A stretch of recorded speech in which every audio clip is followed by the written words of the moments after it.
দিন দিন অনেক জোস স্মার্টফোনস মার্কেটে আসতেছে, তবে একদম লো রেঞ্জের যে বায়ার্সরা আছে তাদের হাতে অপশনস কিন্তু খুবই সীমিত, কারণ এই রেঞ্জে ফোনের ভ্যারিয়েশনটা খুবই কম। Every phone looks the same, কোনো ডিফারেন্স নাই।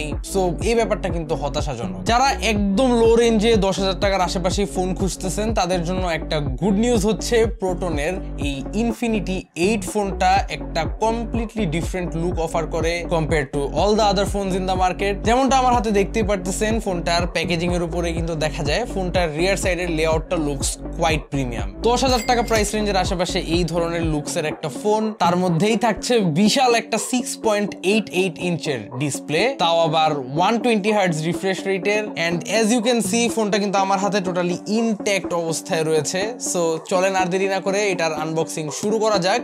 তবে তার আগে big thanks to proton Bangladesh আমাদের হাতে এই ডিভাইসটি সেন্ড করার জন্য। আর দেরি না করে ভিডিও শুরু করা যাক। সম্পূর্ণ ভিডিওটা জুড়ে আপনাদের সঙ্গে হোস্ট হিসেবে থাকছি আমি কাইফ, আপনারা দেখছেন টেক স্যাভেজ। অলরাইট, চলেন শুরু করা যাক আনবক্সিং। আমরা ফার্স্টে উপরের এই পলিটাকে কেটে নিব।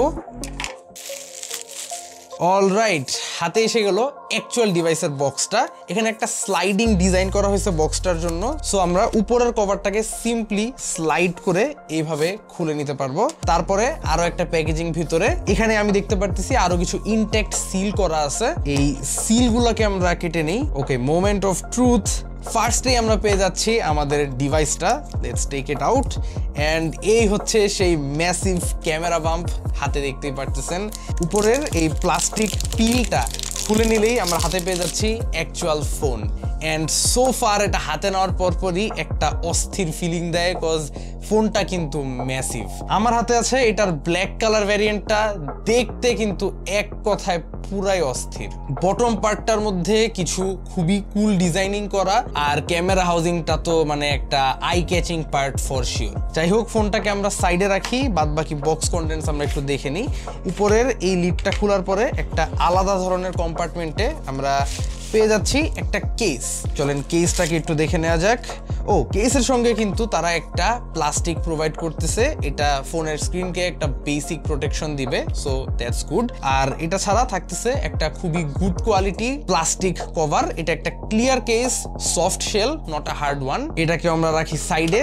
অ্যান্ড নিচেই পেয়ে যাচ্ছি আমরা চার্জিং কেবল অ্যান্ড চার্জার। ফার্স্টে চার্জারটাকেই দেখে নিই।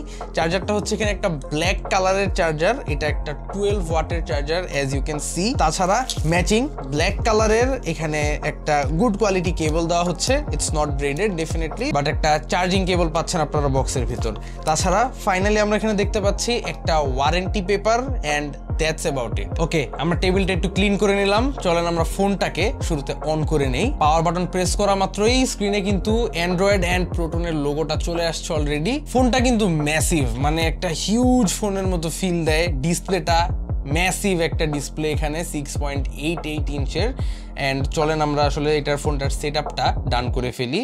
ফোনটাকে সেট করতে করতে আমি দেখতে পাচ্ছি এখানে কিন্তু আমার ওয়াইফাই রাউটারটার 5 গিগাহার্টজের যে ব্যান্ডটা সেটা কিন্তু এখানে শো হচ্ছে, উইচ ইজ গুড, কারণ এরকম লো রেঞ্জের ফোনে আসলে 5 গিগাহার্টজ ব্যান্ডস থাকে না মোস্ট কমনলি। তো এই ফোনে থাকতেছে, উইচ ইজ গ্রেট। তো চলেন আমরা ওয়াইফাইটা সেট আপ করে নিই।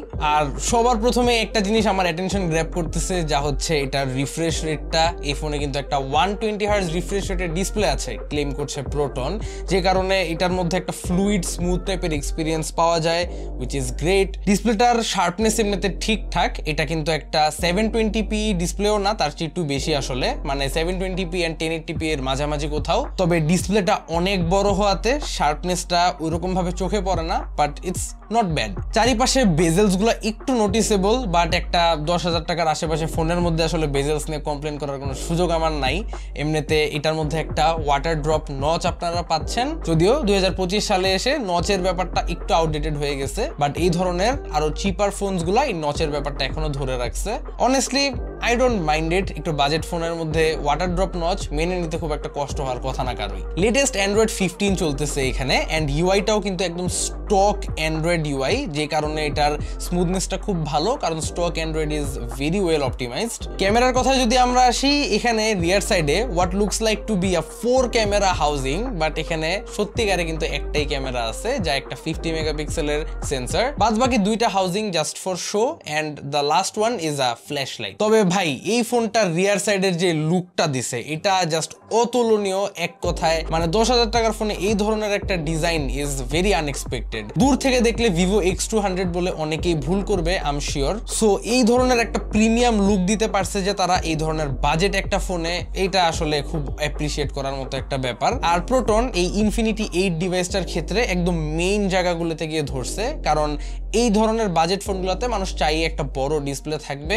কন্টেন্ট কনজাম্পশনের জন্য, টুকটাক ভিডিও কল করবে, ফেসবুক স্ক্রোলিং, এই সেই। ভিডিও কলিং এর কথা মনে পড়লো, চলেন আমরা এটার ক্যামেরাটা একটু ছোট করে টেস্ট করে ফেলি। আমরা ইনডোরে একটা সেলফি তুলবো এখন।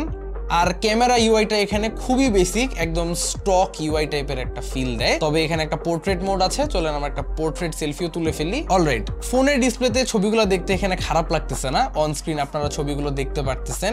ফার্স্ট ছবিটা যেটা নর্মাল মোডে তোলা, শার্পনেস অনেস্টলি ভালোই, এখানে ডিটেলস মোটামুটি ভালোই ধরে রাখতে পারছে, কালার্স গুলাও ক্লোজ টু রিয়েল লাইফ। আর পোর্ট্রেট মোডের ক্ষেত্রে গেলে একদমই পারফেক্ট এজ ডিটেকশন আমরা পাচ্ছি, যা আমি আসলে মোটেও এক্সপেক্ট করি নাই একটা 10,000 টাকার ফোনের থেকে। তবে আপাতত দুইটা সেলফি তুলে I'm satisfied with the selfie camera experience.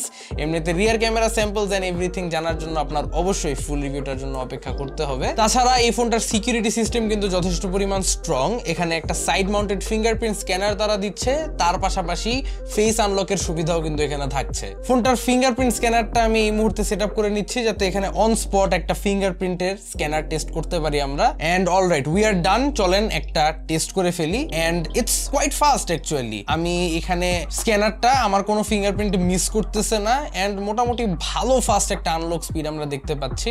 I thought it would be a bit slower, but না, ভালো ফাস্ট। আর যেহেতু এটা একটা ফিজিক্যাল স্ক্যানার, এটা কিন্তু কোয়াইট রিলায়েবল হবে এন্ড অ্যাকিউরেটলি আপনার ফিঙ্গারপ্রিন্টটা রিড করতে পারার কথা এভরি টাইম। সঙ্গে ফেস আইডিটাও আছে, এটা একটা ব্যাকআপ হিসাবে আপনারা রাখতে পারেন, তবে লো লাইটে কিন্তু এটা ঠিকমতো কাজ করবে না, সেটা মাথায় রাখতে হবে। তাছাড়া ফোনটার মধ্যে কিন্তু একটা অক্টা কোর প্রসেসর থাকছে, আর র্যাম হচ্ছে এখানে 4GB। আমার কাছে মনে হয়েছে 8GB হলে আর একটু ভালো হতো, বাট এই ফোনের যেই আসলে কাস্টমার বেস থাকবে, খুবই বেসিক টাস্কিং করবে, তাদের জন্য 4GB should be enough. So 4GB RAM এবং 128GB স্টোরেজ অপশনটা আপনারা এটার মধ্যে পেয়ে যাচ্ছেন। ভার্চুয়ালি যদিও আরেকটু RAM expansion possible, extra 4GB RAM এখানে আপনারা অ্যাড করতে পারবেন স্টোরেজ থেকে ডিডাক্ট করে। তাছাড়া কিছু স্পেশাল ফিচার্স লাইক হারিয়ে যাওয়া 3.5mm হেডফোন জ্যাক এবং বিল্ট ইন কল রেকর্ডিং এর ফিচারটা এখানে থাকছে। এই ছিল ফোনটার ব্যাপারে সমস্ত বেসিক ফিচার্স। এক কথায় ফোনটার লুকসই অনেকেরই নজর কেড়ে নেবে, এই ব্যাপারে আমি শিওর। কারো ফার্স্ট ফোন কিংবা জাস্ট একটা ব্যাকআপ ফোন হিসাবে লুকস ওয়াইজ তো এটা এমনি ট্রফি নিয়ে নেবে।